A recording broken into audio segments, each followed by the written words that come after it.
On va parler maintenant de l'autre match du soir, la victoire éclatante de Barcelone face au Borussia Dortmund. Daniel, Kevin, Edgar Groslo nous rejoint.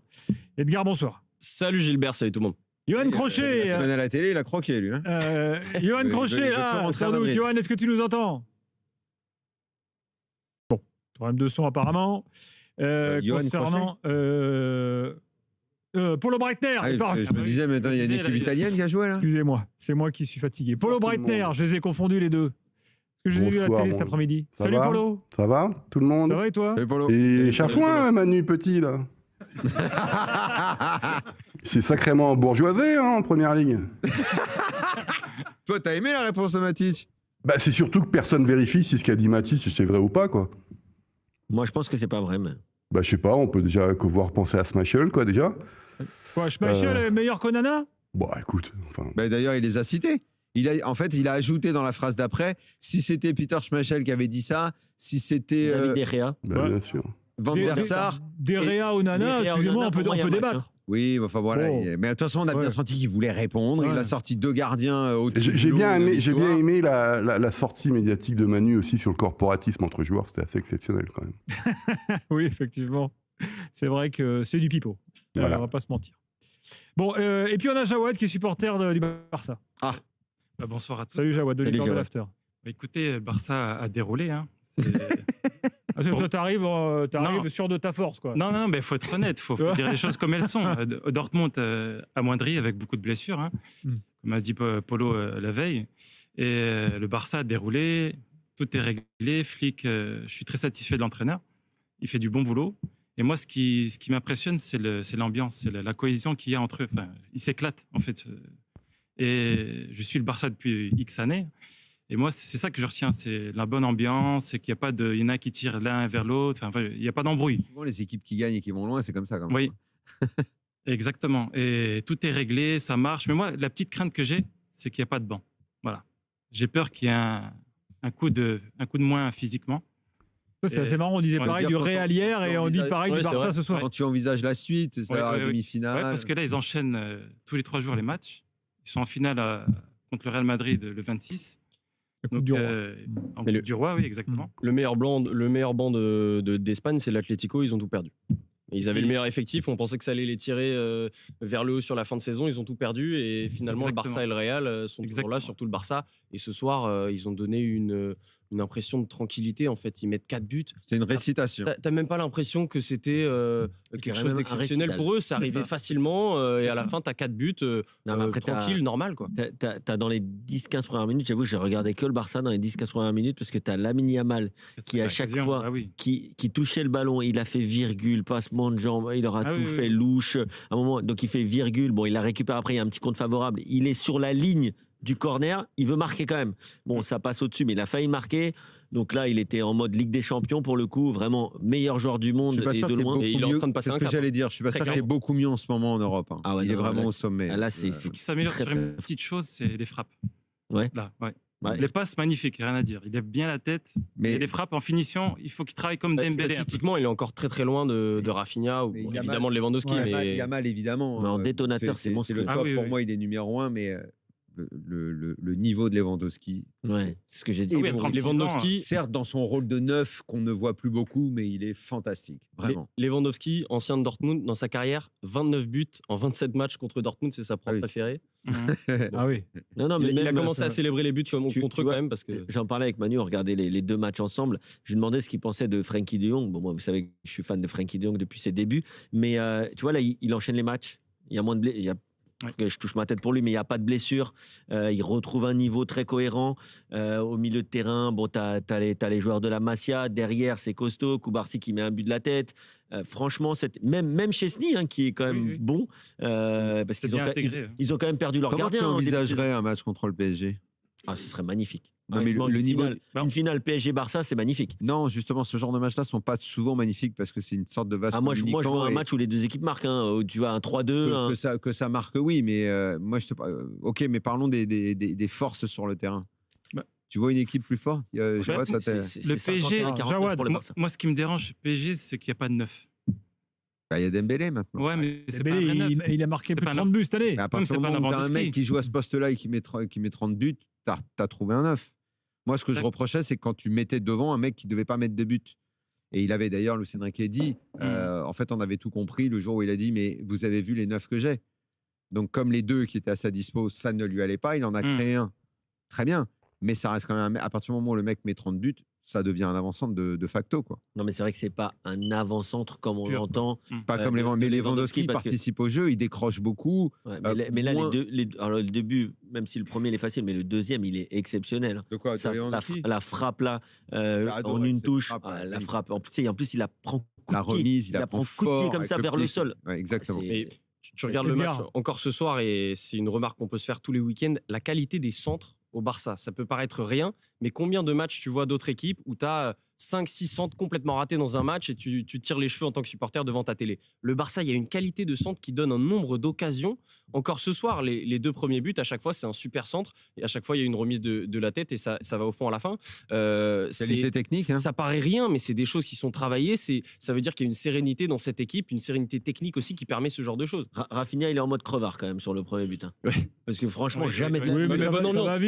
Je veux dire d'aller la pousser alors jamais qu'il de la vie. C'est vrai. Il a 2 doigts d'être hors jeu. Là, si t'es hors jeu et finalement tu prends un but derrière parce que tu l'as poussé alors qu'elle était déjà dedans quasiment. Ça m'a fait penser à la tête de, je crois que c'était Nani sur l'action de Cristiano Ronaldo avec le Portugal, où le but avait finalement été annulé. Bon, Polo, tu nous avais pas menti sur Dortmund, hein donc tu l'avais annoncé quoi, que ce serait compliqué. Ce scénario pouvait être prévisible quand même. Dortmund est en quart de finale, on ne sait pas trop pourquoi.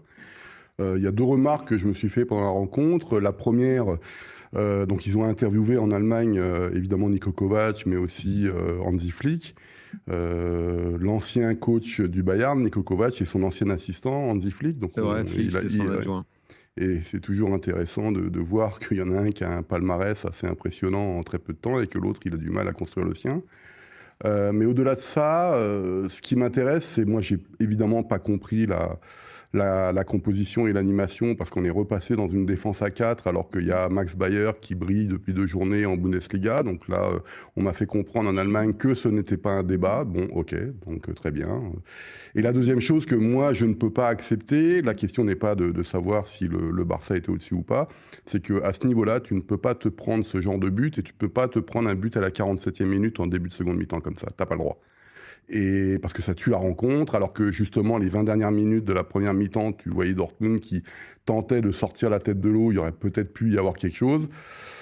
Et donc je suis pas surpris par le résultat, je comprends pas tout encore une fois sur pourquoi ne pas avoir utilisé Bayer, parce qu'il fallait utiliser l'espace évidemment, donc on a remis Guirassy devant, bon ok très bien. Donc voilà, moi ce qui m'embête un petit peu c'est ce but à la 47e, en plus comment il arrive. Mais sinon, je m'y attendais un petit peu quand même et j'aurais préféré honnêtement avoir le match aller à domicile pour essayer de faire quelque chose et après souffrir évidemment au Camp Nou. Là, ça va, pas de problème. Mercredi prochain, la soirée est libérée. Voilà. Donc tu te demandes même s'il n'a pas fait cette compo en se disant on joue le Bayern ce week-end, on doit absolument aller chercher la Ligue des Champions et tout ça. Enfin, je sais pas trop. Mais c'est quand même une seule semaine pour les Allemands là. Tu peux. Ouais, bien sûr. Donc il y a une bonne chance que tu perdes les 2. Voire les 3, parce que demain, il y a un Tottenham-Francfort qui est loin d'être évident. Tu parlais de Ligue des Champions, ouais. Et oui, non, mais bon, ça, c'est pas grave, ça. Il y a quand même 2 équipes en quart, quoi, c'est pas neutre. Et donc, moi, on verra. Ce qui est sûr, c'est que Dortmund, c'est fini. Le Bayern, on verra ce qui va se passer à San Siro. Ce que j'aime en ce moment, c'est, si on revient sur le Bayern, c'est les papiers qui ont été écrits en Allemagne, comme quoi cette défaite est tout de même méritée. Et que tout le monde crie que le Bayern est un club d'idiots. Mario Basler, ancien joueur, l'a dit, ce sont des crétins, en voulant pousser alors qu'on ne sait même pas pourquoi on a réussi à égaliser. Il a dit ça comme ça, ce sont des crétins. En Allemagne, c'est le pays où on dit le plus. Manu Petit n'aurait pas aimé. Ici, Mais Montolivo l'avait dit d'une autre façon, il avait dit l'équipe de l'Inter était largement supérieure, tu reviens à 1-1 parce que tu as une domination stérile pendant un moment, alors après on va me sortir les statistiques, c'est comme ce soir, on m'a sorti en XG 1,3 pour le Dortmund, va falloir m'expliquer, c'est où ? parce que j'ai pas vu une action dangereuse moi du côté du Borussia Dortmund, mais on m'a dit 1,3, donc ok, c'est 1,3. Le spécialiste XG, c'est Kevin, il va t'expliquer. Ouais, vas-y, moi je veux bien. Il y a quand même 2 ou 3 grosses occasions, notamment 2 pour Guirassy, où il est dans une situation où souvent dans l'histoire du foot, les attaquants. Tu parles de là où il rate là? C'est là où il rate là? Voilà, là où il rate. Donc, souvent dans l'histoire du foot, il y a eu des joueurs qui ont marqué. Un XG, ça peut être un tir qui est non cadré, mais à partir du moment où la possession. Un XG, ça peut être un tir non cadré. Oui, en fait, c'est la position dans laquelle la probabilité que tu marques à ce moment-là. Voilà. Et je tiens à te dire, Polo, que je suis absolument pas d'accord avec ton analyse d'hier quand tu dis que l'Inter est largement supérieur au Bayern sur le match d'hier. Mais bon, c'est chacun son avis. C'est eux qui ont le tempo. Avec notre ami Johan Crochet qui disait que pour moi, l'Inter a plutôt subi que maîtriser le match et que les XG en disent beaucoup sur la partie d'hier. On va pas refaire l'after d'hier soir, si vous permettez. Restons sur le match de ce soir. Polo, et oui, pour conclure, Guirassy, parce que Guirassy avait fait un bon automne, là. Ouais. Puis là, c'est disparition, là. C'était qu'est-ce qui était normal, en fait? Ouais. C'était l'automne qui était normal ou c'est maintenant? C'était une surprise. L'automne était une continuation de la saison dernière, quand même, pour lui. Bah oui. Moi, pardon, mais j'ai du mal à m'y faire quand même. Hein. Il se débrouille bien, Daniel, c'est pas la pour la Bundesliga, il s'avère que c'est un bon attaquant. J'entends ce que tu dis sur le Bayern, mon cher Kevin, mais je préfère écouter Montolivo, tu vois. Ok, pas de problème. Écoute Montolivo, je garderai mon avis. Voilà. Merci, Polo. Merci, ciao. Salut, Polo. Bonne soirée. Un dernier mot sur le Barça, quand même. Jawed, on cite toujours les mêmes, à peu près, les joueurs de devant et tout, mais il y en a un autre que tu veux citer ce soir, que tu as bien aimé. Koundé. Koundé, il est régulier. Pedri, je sais pas. Non, Koundé, il est top. Moi, ce que je retiens dans cette équipe-là, c'est Pedri. Pedri, c'est la pierre angulaire du système de Flick. C'est lui qui régule le jeu et Frenkie, comme l'a dit mon voisin. Kevin Diaz, il s'appelle Kevin Diaz, grosse carrière aux Pays-Bas. Montolivo, sinon. Frenkie, il revient de loin, il vient de très loin. Depuis qu'il est revenu. Des Pays-Bas. Ouais. Parce qu'en début de saison, Pedri était un peu seul au milieu de terrain et l'apport de Frenkie est impressionnant. Maintenant. Oui, mais physiquement, il n'était pas au mieux au début. Mais De Jong, c'est un joueur extraordinaire. Il a eu une vie malheureusement un peu cabossée entre blessures, mauvais moments, mauvais contexte. Mais c'est un joueur fabuleux. Donc le Barça, ils peuvent gagner la Liga, encore la Coupe du Roi, la Ligue des Champions. Alors qu'au début de la saison, Edgar nous disait oui, le Real, ils sont là à se dire on peut gagner. Combien ils pouvaient gagner de titres? Ils vont 7 titres. 7. Ils y sont au Mondial des clubs, le Barça? Non, pas cette saison. C'est l'Atlético et le Real. Oui. Mais quoi le 4e titre alors? Parce qu'ils parlent de 4 titres. Ils ont remporté déjà la Super Coupe d'Espagne, mais le Barça, parce que le Mondial des clubs, ça compte comme un titre. Pour certains pays, oui. C'est pas une exhibe? Pour moi, c'est une exhibe. Il y avait deux matchs, Daniel, pour l'Espagne, ça compte un peu plus. Non, mais l'année 2025 du Barça qui commence en remportant. Non, on parle de la Coupe des clubs, pas de la Ligue des Nations. Non, je pensais que tu parlais de la Super Coupe d'Espagne. Ah, voilà, alors on était encore dans autre chose. L'année 2025 Non, 2025 qui commence donc par le titre en Super Coupe d'Espagne. Ils sont invaincus cette année. Ils ont joué, j'ai calculé, 23 matchs, 12 fois 4 buts ou plus. Donc ça veut dire que plus d'un match sur deux, ils marquent 4 buts. Et la moitié de ces matchs-là, c'est d'une simplicité, tranquillou, comme ça, les mains dans les poches, comme ce soir. Tu sais pas d'où ils sortent les buts, c'est facile comme Daniel, meilleur buteur de la Ligue des Champions? Là maintenant? Ouais. C'est pas Lewandowski? Non. Rafinha. C'est Rafinha? Mais Rafinha, c'est. Non, mais ce soir, il en a volé un. C'est le jour et la nuit. C'est vrai, c'est vrai. Tu dis sur Rafinha, oui, Rafinha l'année dernière, entre l'année dernière et cette année, c'est un autre homme, c'est un autre joueur. Ça a toujours été un bon joueur. Ça existe, regarde Dembélé. Edgar, un truc à rajouter sur le Barça ou t'as tout dit? Écoute, on a tout dit. Et si je peux donner un joueur ce soir, parce qu'on parle jamais de lui, c'est Fermin Lopez, qui remplace Dani Olmo qui est blessé. Et ce soir, il fait vraiment un super match, même s'il rate une action à la fin. Il joue simple, il joue facile, il joue numéro 10 ce soir. Et c'est à l'image de cette équipe de Flick, à l'image presque aussi, j'ai envie de dire, il y a des points communs entre cette équipe et la sélection espagnole, dans le sens où peu importe qui tu mets sur le terrain, tu as de la performance, tu as un style de jeu qui est cohérent, qui a du sens. Et l'exemple ce soir, c'est Fermin Lopez. Merci les gars, merci Jawad. Il va falloir. Tu rentres quand? Mais je rentre vendredi. Il y a quand même une super conf à la Vesse Real Madrid samedi. Après, la semaine prochaine en plus, c'est important en Espagne. Ouais. Remontada? Non, c'est la semaine sainte. Ah, moi je te parlais de la remontada.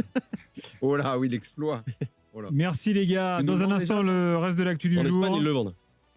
Ils vendent quoi, la remontada du Real? Ah, mais ça a commencé dès le final. Lucas Vazquez, il a dit s'il y a bien une équipe qui est capable de remonter un 3-0, c'est le Real Madrid. Ils l'ont tous dit en story partout parce qu'ils aiment bien Instagram au Real Madrid. Ils ont tous mis une story pour dire qu'ils allaient faire la remontada. Donc rendez-vous mercredi prochain. On va y croire, Kevin. Dortmund aussi, il croit, mais je crois pas que ça va le faire.